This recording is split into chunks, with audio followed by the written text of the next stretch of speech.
everyone. This is John Rollins with the S.T.R.I.V.E session. And S.T.R.I.V.E, as you are aware, is strategies to remain informed, strategies to remain victorious, strategies to remain empowered. Today is Wednesday, March 24th. And I don't know, I know there are a few people who that date is significant to them, but on this day, 59 years ago, so they tell me, I was born. And so it is a wonderful birthday for me. I don't declare it a national holiday like so many others, but I am grateful. I am grateful to have another time, another day, the beginning of another year to walk out my call, to walk in my purpose. I am in good health. I have good relationships. I have good support from family and friends and loved ones.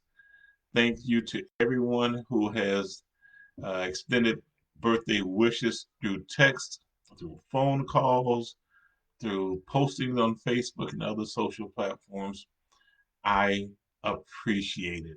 My heart is moved by the outpouring of support and love from the many of you who thought it not as the old folks, I guess I'm one of the old folks now used to say, who thought it not robbery to think of me on today. So I appreciate it. Thank you so much. It does make me feel good. My mom is said on many has said on many occasions, it's good to know that someone has you on their mind, and your outpouring of love shows to me that I am on your mind, that you didn't think that it was too much to take out a few moments of your day to send me a happy birthday message. Thank you. Thank you so much. And for those who have received my reply, then I will share it with you here before I get started with the topic for this evening. But thank you. And I invite you, I ask you to join me in our crusade to spread the You Are Important message. Our goal this year is to reach 1 million people, to affirm the greatness of 1 million people with the You Are Important message this year. And I welcome and I would love if you would be a part of that campaign. And you can do so by texting the word URIMPT to the number 22828. URIMPT to 22828. And that will allow us to track our progress on our goal to reach 1 million people. So if you would join me in that, that would be a wish that you say when you close your eyes and make a wish. Well, my wish is that you would partner with me on today by helping to spread the You Are Important message. All right. So again, thank you for the birthday wishes. I am grateful. And so let's talk about S.T.R.I.V.E. Strategies to remain informed, strategies to remain victorious, strategies to remain in power. Our topic is to choose your consequences. Choose your consequences. And if you were like me, you probably have heard someone say, well, you can choose your decisions, but you can't choose your consequences. How many of you have ever made that statement, or you've heard someone who made a statement similar to that? I know I personally have made that statement on multiple occasions. You can choose your decisions. You know, you're talking to your children, you're talking to your youth, you're talking to your friends, or even an enemy. You can choose your decisions, but you can't choose your consequences. I've made that statement on multiple occasions, and in fact, I actually believe the statement when I made it. I also remember hearing something like this. Okay, so I've heard people say, well, you can't look around the corners. You don't know what's going to happen around the corner. You can only look in a straight line. We say that our vision is projected. We have a line of vision, a line of sight. And so people have been said, have said, or have been told so many times, you can't look around corners. Well, I used to believe that too until I was walking in the hallway one day and I saw a mirror of someone, maybe someone from maintenance, had hung up in the hallway at an intersection or at a corner that allowed me to look down that the other hallway.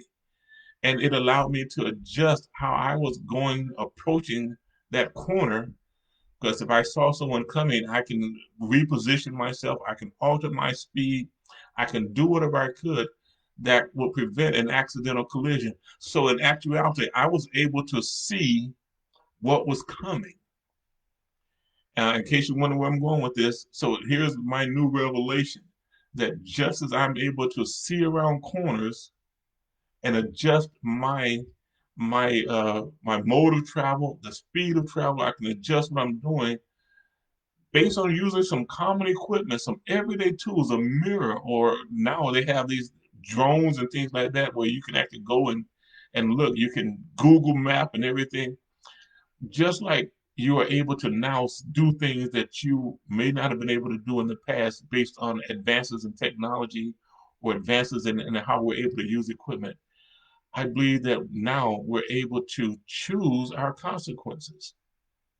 I believe that we can choose our decisions and choose a desired outcome. And you say, John, the last several weeks that you've been talking about this, you've been talking about outcomes and results.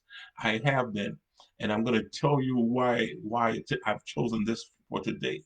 Okay, you may be familiar with this idea of values and principles.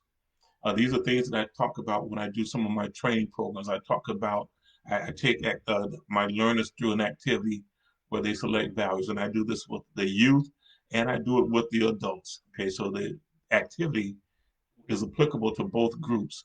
Okay, but I give them a list of values, and I ask them to go through a process where they select the value based on the things that are most important to them at the time. And the definition that I give for values, I have it in front of me here, is values are the ideals, the customs, the institutions, etc., of a society to which the people of the group have an effective regard, the things that may be positive, things that people feel good about or they have in common. Okay, it could be a positive, something like freedom. That freedom could be a value. Education could be a value. Being clean, having a clean environment, that could be a value.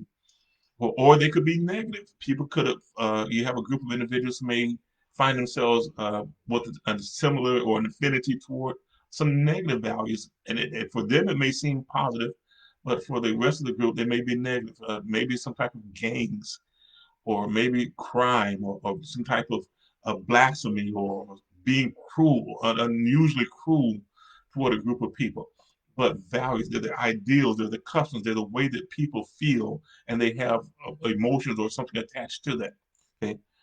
But when you think about principles, principles are those things that don't change. And I tell you all often about the book that I wrote. It's called The P Attitudes. And one of those things, one of the P's in that book is principles, not the guy, the person, the lady, or the guy who oversees the school. Principles are those virtues, those set of laws that govern outcomes. And in the P Attitudes, I said your principles are like north, south, east, and west. Your principles are like God's word. It's unchanging. North is always going to be north. South is always going to be south. East and west will not change. And east will always be chasing west. West will always be chasing east. And God's word, according to the scriptures, when Christ spoke, he says, heaven and earth is going to pass away before the smallest portion of God's word passes away. Principles, those things that are unchangeable, those things that have proven to be reliable regardless of the age, regardless of the culture, regardless of your gender, your economic, socioeconomic status. Those are principles. All right. So now, how do you choose your consequences? Well, there's a thing that I heard today, and in the book that I was listening to is a book called Everyday Greatness. My good friend, my mentor, Angela Tharp, she does a book club where she has a book a month. She said Everyday Greatness talks about how people on a regular basis are doing outstanding things. But one of the things that I heard in the book today was that Values guard our actions, what we hold to be important, guides what we do, but principles guide our consequences. And that, you talk about having an explosion in my head. I can choose my consequences by aligning my actions with principles. So value, if I say I value relationships, my relationships with my friends, my relationships with my family members, my relationships with my customers, if I say that's something that I value, but my actions, my principles do not align with proven concepts, instead of being kind to those individuals in my communication, I'm harsh. Instead of being honest in my communications, I'm deceptive. If I choose negative principles, I try to align myself with negative principles, those relationships aren't going to be strong. So, regardless of what I say is important to me, if I'm violating principles, then the consequences are going to be predictable. There's a thing that I do in one of the programs that I offer, and I say that success is possible, success is probable, success is predictable. Success is possible. Anyone can achieve levels of success based on doing the right thing. Okay, it's possible. If you do the right thing over time, not only is it possible, but there's a probability based on how repetitive you are with those actions or those the effort. You increase the probability that you will experience success, and it is predictable. If you're doing the things that you're supposed to do when you're supposed to do them, then you can now begin to predict outcomes.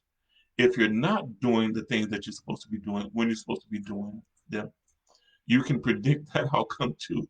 Success is possible, success is probable, success is predictable. I know that many of you, and we may come back and talk about this some more next week because I'm running out of time here, but many of you have watched someone who's doing something, who's attempting to do something, and you, from a distance, you looked at him and you said, that's not going to work. I can tell you what he is doing, what she is doing, it's not going to work. And the reason that you're able to predict that is because you see that person, their actions are violating universal laws, universal principles. You have a child who is on one end of the seesaw. Child may weigh uh, 45 pounds, and you have a full grown adult who has been liberal with their consumption of sugars and calories and everything over time, and they're on the other end of the seesaw. You can predict which person is going to be on the ground, which person is going to be on the air, because the laws are working.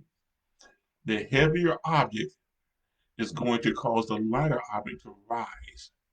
If you get to a certain point and you jump off, you get on you climbed up a tree and you're trying to get out of the tree quickly and you jump out, the laws now go into effect.